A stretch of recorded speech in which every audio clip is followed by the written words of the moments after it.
Hi, what's up mga kareyna? Kumusta na?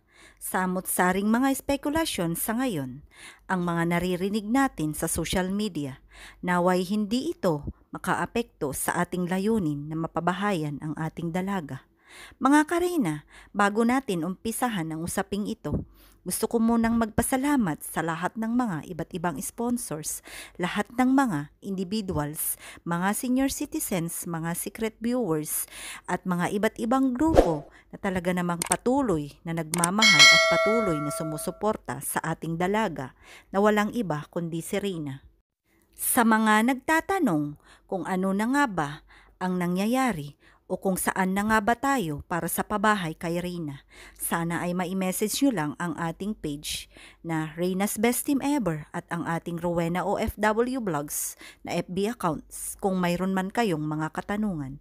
Gusto ko ring ipaalam sa inyo na it may take time ang ating pabahay kay Reyna dahil alam nyo naman po ang mga nakaraang nangyari patungkol sa layunin natin para mapabahayan si Reyna. Salamat sa lahat ng mga nagtitiwala at magtitiwala na hindi ito hadlang upang sa ganon ay maisakatuparan natin na mabuo ang pabahay para sa ating dalaga. Salamat sa patuloy ninyong suporta. Salamat sa inyong patuloy na pagmamahal para kay Reyna.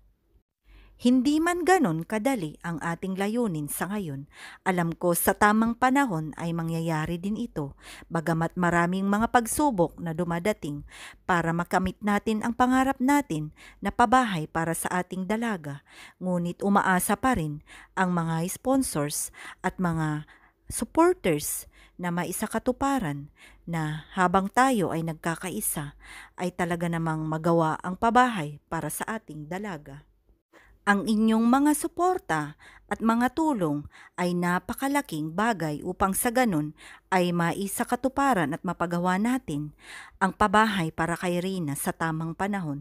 Kaya naman sama-sama natin sundan ang kwento ng buhay ng ating dalaga at maraming salamat sa ating mga bagong subscribers, sa ating mga subscribers na talaga namang patuloy na nandyan upang sa ganon ay samahan ninyo ang inyong lingkod na si Rowenim na magawa o mapabahayan ang ating dalaga.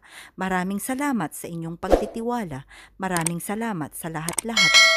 Sa mga gustong mag-iwan ng kanilang mga komento at mga opinion, mag-iwan lang po kayo sa comment section upang sa ganun ay ire-reply ko po kayo or i-message nyo lang po tayo sa ating FB page na Reyna's Best Team Ever.